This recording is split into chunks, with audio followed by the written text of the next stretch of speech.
ناراض مت ہوئیے گا، ہمارے بہت سارے نمازی بھائی کہتے ہیں کہ صاحب الحمدللہ 40 سال سے نماز پڑھ رہا ہوں، لیکن ان سے نماز سن کر دیکھ لیں، نہ الحمد صحیح پڑھتے ہیں نہ اس کے ساتھ سورت صحیح پڑھتے ہیں، نمازوں کا ٹھکانہ ہی نہیں ہے۔ وجہ اس کی کیا ہے؟ ہم نے دیکھ دیکھ کے نماز سیکھی ہے، کسی عالم سے کتاب پڑھ کر نہیں سیکھی ہوتی۔ ہم مسجد میں آتے ہیں، ایک یوں تکبیر لگا، کہتے ہیں یہ بھی کوئی طریقہ ہوگا، ایک یہ بھی کوئی طریقہ ہوگا، ایک آئی یہ بھی ایک طریقہ۔ ہمارے بچے پریشان ہوتے ہیں کہ کیا، بعض بزرگ وضو کر رہے ہوتے ہیں، ہاتھ دھویا، پھر یہ وہ بچہ کہتا ہے یہ بھی کچھ ہے، ہاتھ دھونے کے بعد کرنا ہوگا۔ اب اسے پتہ نہیں یہ سنت ہے یہ خلاف سنت۔ ہمارے نوجوان بعض اوقات نماز پڑھ رہے ہوتے ہیں، پف نکلی ہوئی ٹوپی غائب۔ اب ٹوپی سے نماز پڑھنا مستحب ہے، اس کا انکار نہیں ہے، اور ہم ادب بھی اس کو کہتے ہیں، لیکن بغیر ٹوپی کے نماز پڑھنا نہ گناہ ہے نہ کوئی مکروہ تحریمی، زیادہ سے زیادہ آپ کہہ سکتے ہیں مکروہ تنزیہی، جو گناہ نہیں ہے نظر شرع میں لیکن اچھا بھی نہیں ہے۔ یوں اب ہمارے کئی لوگوں کو دیکھا وہ نماز پڑھ رہے ہیں، ٹوپی لی اس کے سر پہ، اور پھر جمائیں گے اس کو تھوڑا سا نا تاکہ اچھی طرح وہ اپنی جگہ بنا لے، لیکن اس کے بال بھی ایسے آوارہ گرد اور ایسے دشمن ہوتے ہیں، بولتے خبردار جو ٹوپی ٹکی سر پہ، وہ رکوع میں جاتا ہے ٹوپی پہلے سجدے میں۔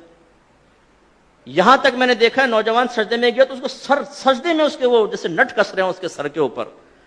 ارے بھائی اس کو ٹوپی پہننا کوئی لازم نہیں تھا، آپ کا یہ اس کو اس طرح تنگ نہ کرنا واجب تھا، آپ نے کیا، آپ گناہگار ہوئے۔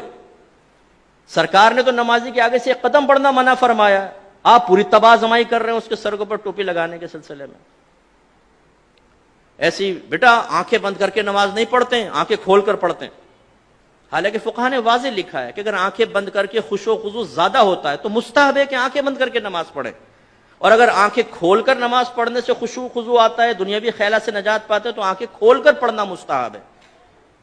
سمجھانا کیا چاہ رہا ہوں، دین سیکھا نہیں ہوتا ہم نے، سنی سنائی بات یا مسجد میں آ کے وہی آبزرویشن کے ذریعے جو ہم نے سیکھا ہوتا ہے اسے دوسروں پر مسلط کر رہے ہوتے ہیں۔ بچہ بیٹھا ہوا ہے، پاؤں ہلا رہا ہے، بیٹا ایسے پاؤں نہیں ہلاتے، نحوست ہوتی، وہ بچہ رک جاتا ہے۔ اب بھائی کہاں سے نحوست ہوتی ہے یہ بتائیے، پاؤں ہلانا کہاں سے نحوست ہے؟ یہ تو کوئی نحوست نہیں ہے، شریعت نے تو کوئی منع نہیں کیا۔ لیکن وہی بچہ اگر فجر کی نماز چھوڑ رہا ہو تو اس کو اتنی سختی سے نہیں سمجھائیں گے نا، بچہ تھکا رہا ہے، رات میں سو گیا، کوئی بات، پوری رات محافل نعت میں شرکت کر کے سنی ٹناٹن قطعی جنتی نعت خانوں کی زبان پر فجر کی نماز چھوڑ رہا ہوتا ہے نا، نہ جماعت سے نماز پڑھے گا نہ فرض پڑھے گا، 4 بجے تک محفل ہوئی ہے، اس کے بعد اسکوٹر گھمایا، آ کے بستر پر سو گئے، مؤذن کہہ رہا ہے حی علی الصلاۃ حی علی الفلاح، اور وہ تصوراتی اور خوابی دنیا سے جواب دے رہا ہے کہ حضور نعت خوانی میں شرکت کر تو لیے، جنتی ہو تو چکا ہوں، بلا حساب و کتاب تو ہم جنت میں چلے جائیں گے۔ خود نعت خان نے شعر سنایا ہے، ہم رسول اللہ کے جنت رسول اللہ کی، یہ حی علی الصلاح حی علی الفلاح دوسرے لوگوں کے لیے ہے، جو نعت خوانی میں شرکت نہیں کرتے ان کے لیے ہو سکتا ہے، ہم تو جنتی ہیں۔ یہ ہم لوگوں کی حالت ہے۔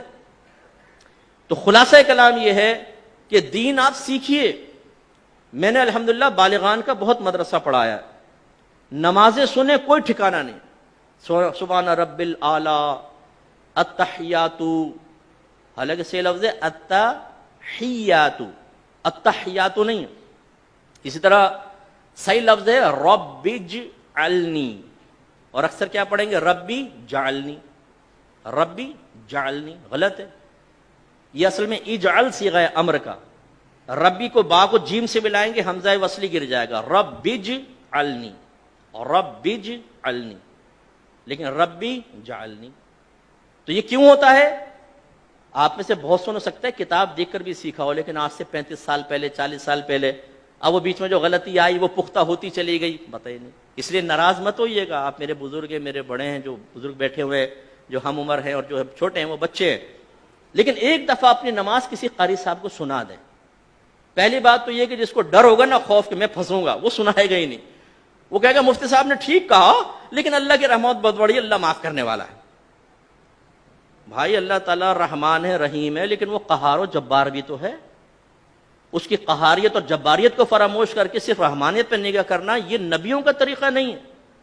وہ وصف نبوت حاصل کرنے کے باوجود، صحابہ کرام وصف صحابیت حاصل کرنے کے باوجود ڈرتے رہے اپنے رب سے، وہ رحمت کا یقین بھی رکھتے تھے اور اللہ کے عذاب سے بھی خوفزدہ رہتے تھے۔ یہ ایک مومن کی شان ہے، تو سیکھیے۔